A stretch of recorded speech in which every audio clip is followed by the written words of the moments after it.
আসসালামু আলাইকুম বন্ধুরা, আপনারা কেমন আছেন? হ্যাঁ, আমিও ভালো আছি আল্লাহর রহমতে। আমি রহিমা ভিলেজ কিচেন আপনাদের কাছে চলে এসেছি নতুন একটা রেসিপি নিয়ে। দেখুন, আজকে আমি পটল কষা দেখাবো। পটলগুলো আমি কেমনভাবে ছাড়াচ্ছি দেখুন।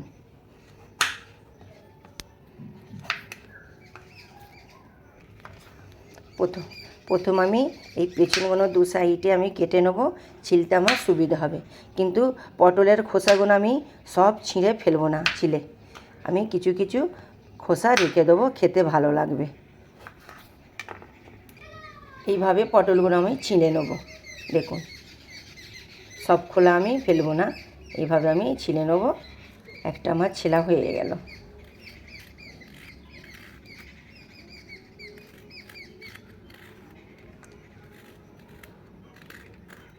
এইভাবে আমি সব কটাগুলো ছিঁড়ে নেবো। দেখুন, এর একটা আমার হয়ে গেল। পটল আমার সব ছেলা হয়ে গেছে, খোসাগুলো দেখুন সব ছেলা হয়ে গেছে। আর একটু একটু করে আমি খোসা রেখে দিয়েছি, পরিষ্কার করে আমি ধুয়ে আসছি। পটলগুলো আমি একটু ছিদ্র ছিদ্র করে দেবো। এইভাবে পটলের ছিদ্র ছিদ্র করে দিলে এর মধ্যে সব মশলা ঢুকে গেলে খেতে খুব অসাধারণ লাগবে। এইভাবে এইভাবে আমি সবগুলো করে নেবো। গ্যাসটা আমি অন করে দিলাম। এর মধ্যে আমি কড়া বসিয়ে দেবো। তেলটা আমার গরম হোক, আমি পটলটা নুন হলুদ মাখিয়ে নিই। স্বাদ মতন হলুদ দিয়ে লঙ্কা দিয়ে নুন দিয়ে দিলাম, আর হলুদ মাখিয়ে নিলাম।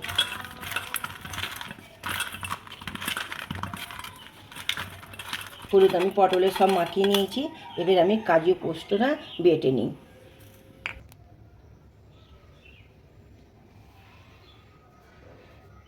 তেল আমার গরম হয়ে গেছে, ওর মধ্যে আমি পটলগুলো ছেড়ে দেবো।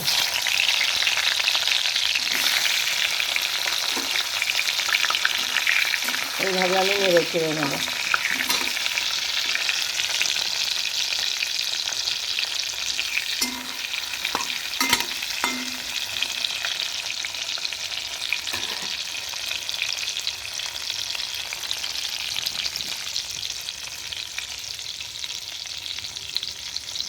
আমার লাল লাল করে পটল আমার লাল লাল করে ভাজা হয়ে গেছে। একটা আমি বাটির মধ্যে সব কটা তুলে নেবো। এই তেলে আমি ফোড়ন দেবো। কী ফোড়ন দেবো দেখুন, মৌরি দিয়েছি, আর এই যে জিরা, শুকনো লঙ্কা আর তেজপাতা কড়ার মধ্যে আমি দিয়ে দিলাম।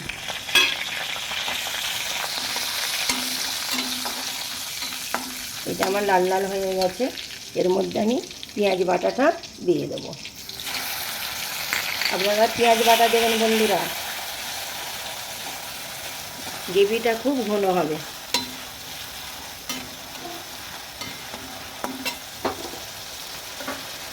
এভাবে আমি নেড়ে নেবো।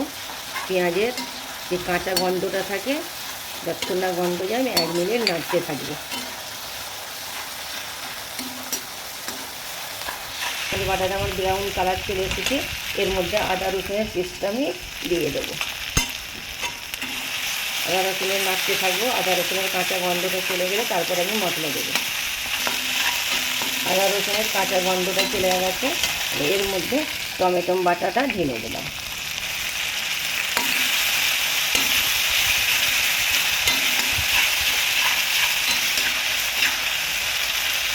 টমেটো বাটা দিয়ে আমি 1 মিনিট কষতে নিয়েছি।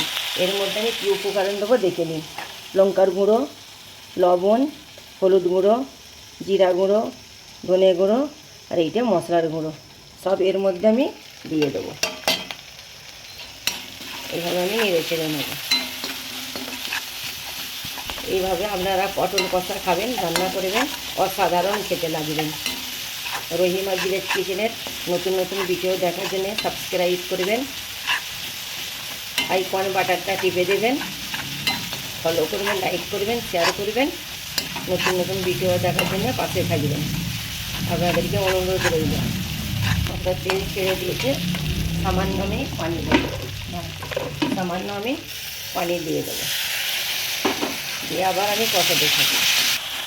এই পোস্ত বাটা আর কাজু বাটা আমি এর মধ্যে এইভাবে নাড়িয়ে এইভাবে আমি এর মধ্যে আমি দিয়ে দেবো। পোস্ত কাজু বাটা দিলে অসাধারণ খেতে লাগে বন্ধুরা। আপনারা অবশ্যই বানিয়ে খাবেন। আপনাদের কাছে আমার রিকোয়েস্ট রইল। কেমন হয়েছে এই পটল কষা আপনারা আমাকে কমেন্টে জানাবেন, অবশ্যই কমেন্টে জানাবেন।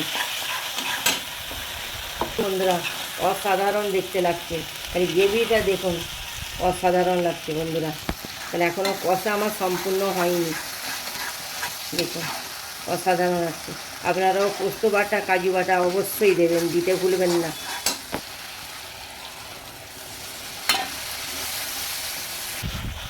দেখুন গাইস কত সুন্দর গ্রেভি হয়েছে, কত সুন্দর লাগছে। দেখুন মাছ মাংসকে হাড় বানিয়ে দেবে, মাছকে এই ছেড়ে এইটা খেতেই ইচ্ছে যাবে পটল কষা।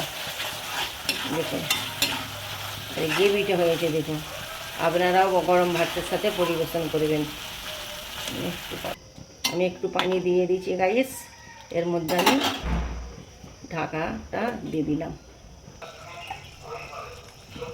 দেখুন বন্ধুরা জাস্ট বাও লাগছে, অসাধারণ। দেখুন বন্ধুরা মাছ মাংস কিচ্ছু লাগবে না এই পটল কষা থাকলে। দেখুন বন্ধুরা এইভাবে অবশ্যই আপনারা বানিয়ে একবার খাবেন। আপনাদের কাছে আমার অনুরোধ রইল, কমেন্ট করবেন বন্ধুরা আমার এই পটল কষাটা কেমন হয়েছে, অবশ্যই আপনারা কমেন্ট করবেন। ফেসবুকের বন্ধুরা হলে আমাকে লাইক শেয়ার কমেন্ট করবেন, ফলো করবেন বন্ধুরা। আর ইউটিউবের বন্ধুরা আমাকে সাবস্ক্রাইব করবেন, বেল আইকনটা টিপে দেবেন, নতুন ভিডিও ছাড়লে সর্বপ্রথম আপনার কাছে চলে যাবে। দেখুন আমি পরিবেশন করছি, আপনি দেখুন দেখুন কত সুন্দর লাগছে আমার পটল কষাটা। আপনারা এইভাবে বানিয়ে একবার খাবেন, দুর্দান্ত খেতে লাগবে। গরম ভাতের সাথে পরিবেশন করবেন। আমি রহিমা ভিলেজ কিচেন ফিরে আসছি নেক্সট ভিডিও নিয়ে। ভালো থাকবেন, সুস্থ থাকবেন, খুদা হাফেজ।